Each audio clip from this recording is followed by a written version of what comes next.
Buenas noches, damas y caballeros. Bienvenidos una vez más a ¿Quién quiere ser saludable? En el episodio de esta semana estaremos hablando del lavado de manos. Los saludables se deben estar preguntando ¿por qué de algo tan básico que nos enseñan desde niños? Pues resulta y pasa que lavarse las manos salva vidas. Y no solo hablo porque disminuye la propagación del COVID-19. Para aquellos saludables que nos ven desde casa o hacen parte de nuestro querido público por primera vez, les recuerdo que en ¿Quién quiere ser saludable? Les estaremos haciendo preguntas relacionadas con el tema de la noche. Los invitamos a que bajen la app y digiten el código que aparece en pantalla para que puedan responderlas. En el episodio de esta semana anunciaremos los ganadores de la trivia y sus respectivos premios. ¡Éxitos! Empecemos con la primera pregunta, saludables. Recuerden que tienen tan solo 15 segundos para responderla.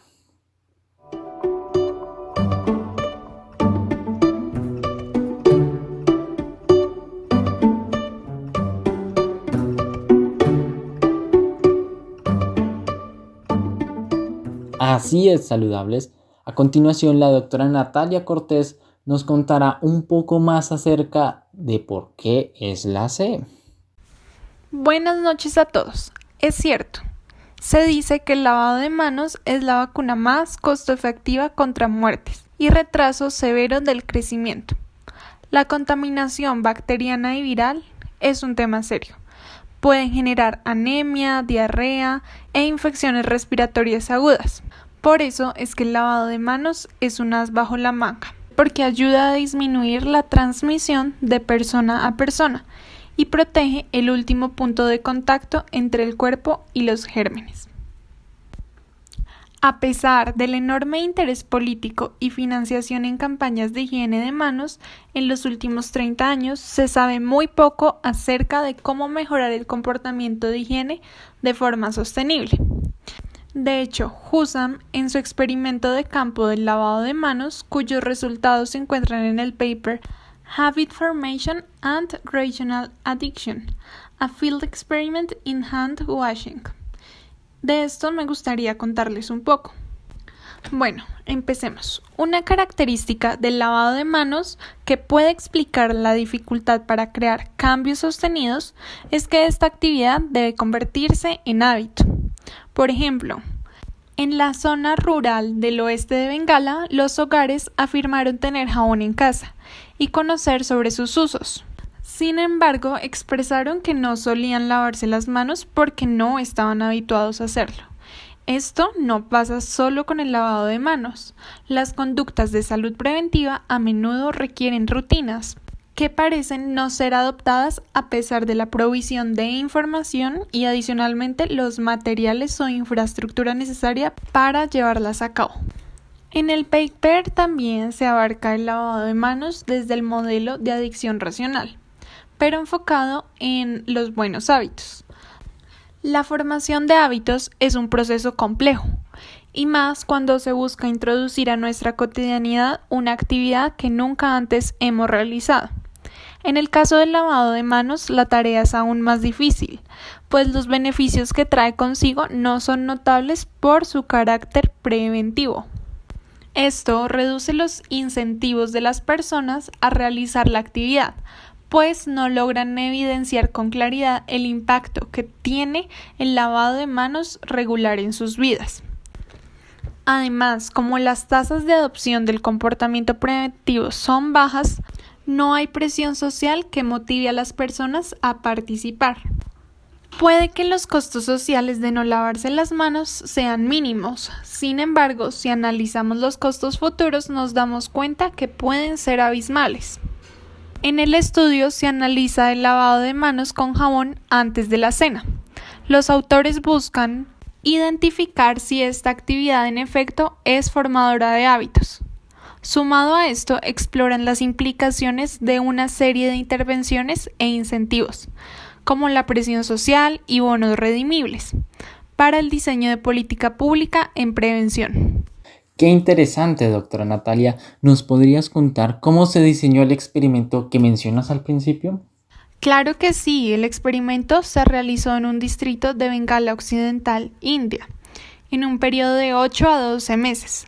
Los investigadores recolectaron información relacionada a las prácticas sanitarias de los hogares y se evidenció que en gran parte de los hogares tiene jabón en la casa. Es aproximadamente un 99,8% de los hogares. Pese a tener acceso a información y recursos, los hogares previos al experimento tenían prácticas de higiene deficientes. Es por eso que el experimento consistió en entregarle a los hogares un dispensador de jabón líquido. Este contaba con un sensor con sello de tiempo que registraba su uso en segundos. Cada 15 días en las visitas se rellenaba el dispensador con jabón en los hogares, en los que fuera necesario. Las familias tenían la opción de elegir dónde se instalaría el dispensador, si cerca del comedor o de la estación de agua, y se ubicó a una altura asequible para los niños. Con esto se buscaba facilitar a las familias el acceso al dispensador, pues al tenerlo en un lugar visible se acordarían más de hacer su uso. Para analizar las implicaciones de las diferentes intervenciones, se dividió a los hogares en 3 etapas. En la primera fase se dividieron las aldeas de acuerdo con el tipo de intervención. Esto se realizó con el fin de evitar conflictos entre los miembros de la aldea. Al primer grupo se le asignó el monitoreo. Estas familias recibían el dispensador y se les informaba que cada 15 días iban a recibir una retroalimentación acerca del uso del dispensador. Al segundo grupo se le asignaron los incentivos. Estos recibían el dispensador y se les informaba que por cada día que el dispensador estuviera encendido antes de la hora de la cena, recibirían un bono redimible en artículos del hogar y juguetes para niños. En la segunda fase se dividieron las aldeas entre familias que solo recibirían una campaña informativa acerca del lavado de manos, quienes recibirían el dispensador y quienes recibirían el dispensador más el monitoreo. De forma análoga sucedió con las aldeas que iban a recibir el incentivo. A las familias correspondientes se les entregaría el dispensador con su respectivo monitoreo y, si fuera el caso, se les informaría sobre los bonos redimibles. En la tercera fase, los hogares a los que se les asignó el monitoreo e incentivos se dividieron en 2 grupos, quienes iban a tener información anticipada acerca de la intervención que iban a recibir y quienes no. Cabe mencionar que todos los hogares asistieron a una campaña acerca del lavado de manos y se dio un plazo de 2 semanas para adaptarse al dispensador y aprender a usarlo. Todos los hogares serían visitados cada 2 semanas durante un año, con el fin de obtener información sobre salud infantil. En el caso de ser algún hogar con dispensador y tener algún incentivo, sería visitado para reponer los suministros de jabón y entregar los bonos. 4 meses después de finalizar el experimento, se les informó a los hogares que ya no se registraría el uso del dispensador. Los encuestadores los visitarían mensualmente para recopilar información relacionada a la salud de los niños. Sin duda alguna no fue un experimento sencillo de llevar a cabo. Como sabemos que han estado muy atentos, aquí les va una pregunta antes de conocer los resultados.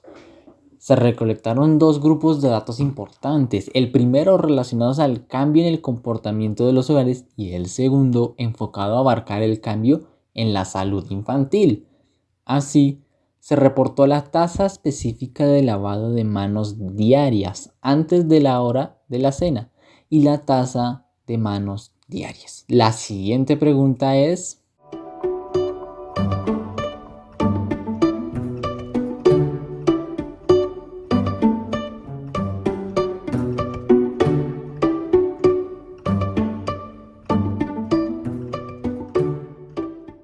Correcto. En cuanto a salud infantil, se recolectó quincenalmente durante el tiempo que duró el experimento. Información acerca de la altura, el peso, la circunferencia del brazo y la incidencia de la diarrea infantil y las enfermedades respiratorias agudas. La recolección de datos sobre la incidencia de diarrea y enfermedad respiratoria se realizó mediante preguntas a las madres, en compañía de los niños, pues en varios casos las mamás desconocían esta información, especialmente lo relacionado a las heces, ya que los niños defecaban lejos de la casa. Bueno, eso es todo por mi parte. Ahora, para compartir los resultados en cuanto a salud infantil, me gustaría invitar al doctor Fabián Ramírez, quien es pediatra y especialista en el tema. Hola, buenas noches, Cristian, doctora Daniela y saludables. Como ya había mencionado Natalia, se analizó información relacionada con el peso, altura y la incidencia de diarrea y enfermedades respiratorias en los niños de las aldeas. Allí encontramos que los niños en hogares tratados tienen 15.3% menos de probabilidad de sufrir enfermedades respiratorias agudas en un día determinado que los que no reciben tratamiento. Los hogares de seguimiento experimentaron la mayor caída en la incidencia de enfermedades respiratorias agudas, cerca del 20,1%. Un niño en un hogar tratado tiene 30.4% menos de probabilidad de experimentar movimientos de heces sueltas que en las previas 2 semanas. El niño tratado promedio experimenta 0.08 días menos de heces blandas, lo que significa una reducción del 34.4% de los casos normales. Un niño en un hogar tratado es, en promedio, 13.6% menos probable de mostrar síntomas de enfermedades respiratorias agudas en las últimas 2 semanas y experimenta en promedio 0.2 días menos de enfermedades respiratorias agudas en 2 semanas. Los niños de 5 años o menos en hogares tratados son aproximadamente 0.38 kilogramos más pesados que los de los hogares de control. Un niño con dispensador absorbe 12 calorías más diarias que un niño sin dispensador. Los niños más pequeños, que son los que tienen entre 1 y 2 años, se benefician más en peso, altura y circunferencia del brazo media. Un niño en un hogar que informa que se lava las manos regularmente a la hora de la cena experimenta una disminución del 59% en la probabilidad de tener heces blandas, una disminución del 74% en la cantidad de días que experimenta heces blandas, una disminución del 24% en la probabilidad de experimentar síntomas de enfermedades respiratorias agudas y 27% menos de días de enfermedades respiratorias agudas. Estos resultados son importantes porque es la primera evidencia causal en la literatura que demuestra que el lavado de manos por sí solo genera beneficios en salud, tanto para el individuo como para la sociedad. Es decir, que la provisión de dispensadores y jabón líquido tiene un impacto real en la salud infantil, por su buen uso e integración en la cotidianidad como hábito. Así es. Por otro lado, el estudio también llega a resultados muy interesantes en cuanto al comportamiento de los hogares. Primero, hay que mencionar que para diferenciar cuándo el dispensador era usado por una u otra persona, los investigadores establecieron un rango de 2 segundos, de forma que, si el dispensador registra un push y la diferencia de tiempo con el otro push es más de 2 segundos, corresponde al uso de otro integrante del hogar. Respecto a los incentivos tenemos que, después de 2 meses de incentivos, los hogares que recibieron el incentivo financiero usaron el dispensador 1.7 veces más durante el día que los hogares con monitoreo. La diferencia se vio realmente a la hora de la cena y no durante el transcurso del día. Estos resultados se mantuvieron después de 4 meses de incentivos. Los hogares que recibieron como incentivo un boleto diario realizaron un push más que los hogares de control durante la noche. Sin embargo, durante el día no existe tendencia paralela. Los hogares con incentivos financieros tuvieron 24 puntos porcentuales más de probabilidad de lavarse las manos durante la hora de la cena informada que quienes solo son monitoreados. Para finalizar la intervención, los hogares incentivados se lavaron las manos durante la hora de la cena informada el 63% del tiempo. Los hogares que recibieron incentivos triples reaccionaron de manera positiva, pero modesta, pues aumentaron solo 2 puntos porcentuales el lavado de manos respecto a los hogares que recibieron un boleto diario. Los hogares que recibieron monitoreo obtuvieron una tasa de lavado de manos 7.1 a 8.4 puntos porcentuales mayores respecto a los hogares que solo recibieron el dispensador y el jabón.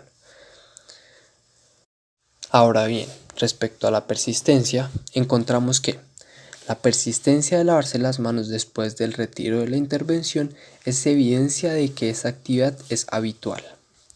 Los hogares que recibieron la intervención continuaron lavándose las manos antes de la cena 22.5% más que quienes solo recibieron el dispensador de jabón líquido. El siguiente mes la diferencia se reduce a 12%, lo que se traduce en un deterioro del stock de consumo. Se evidenció que los incentivos no tienen efectos duraderos. Además, que los hogares que recibieron monitoreo tienen 9.6 puntos porcentuales más de probabilidad de lavarse las manos antes de la cena respecto a quienes solo recibieron el dispensador. Ahora, respecto a la formación de hábitos racionales, tenemos que el lavarse las manos es una actividad habitual y las intervenciones cambian el valor de lavarse las manos. Los hogares que recibieron una notificación previa sobre la triplicación del incentivo, a medida que se acercaba la fecha de cambio, se reducía el comportamiento. Se rechaza la presencia de hábitos racionales. Los hogares a los que se les anticipó el monitoreo tienen 5.2 puntos porcentuales más de probabilidad de lavarse las manos respecto a quienes no se les notificó. Muchísimas gracias, doctor Fabián. Con esta valiosa información, los saludables tendrán lo necesario para responder la siguiente pregunta.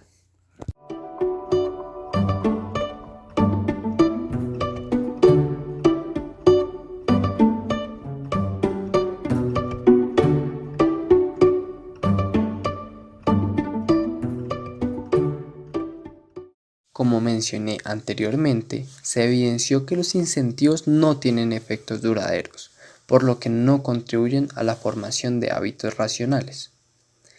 En cambio, el monitoreo y la retroalimentación tienen efectos persistentes, estableciendo que lavarse las manos es un comportamiento habitual. Las medidas antropométricas mejoran por recibir un dispensador de jabón. Se postula que recibir un dispensador de jabón de manos y jabón líquido genera en 8 meses mejoras en la circunferencia del brazo medio del niño de 0.08 desviaciones estándar, peso del niño de 0.15 desviaciones estándar y altura del niño de 0.23 desviaciones estándar. Las variables de incidencia de diarrea y enfermedades respiratorias agudas sugieren que un niño que logró una práctica regular del lavado de manos a la hora de la cena vio una disminución del 74% en el número de días en el que experimentó movimientos de heces sueltos y una disminución del 27% en el número de días que experimentó una infección respiratoria aguda. Dicho esto, muchas gracias, doctora Natalia y doctor Fabián, por acompañarnos en el episodio de hoy. Esperamos que para todos los saludables haya quedado muy claro la importancia del lavado de las manos. Sin duda alguna es un hábito que vale la pena formar. Pensemos en nuestros niños. Muchas gracias por participar en nuestra trivia y nos vemos la próxima semana en ¿Quién quiere ser saludable?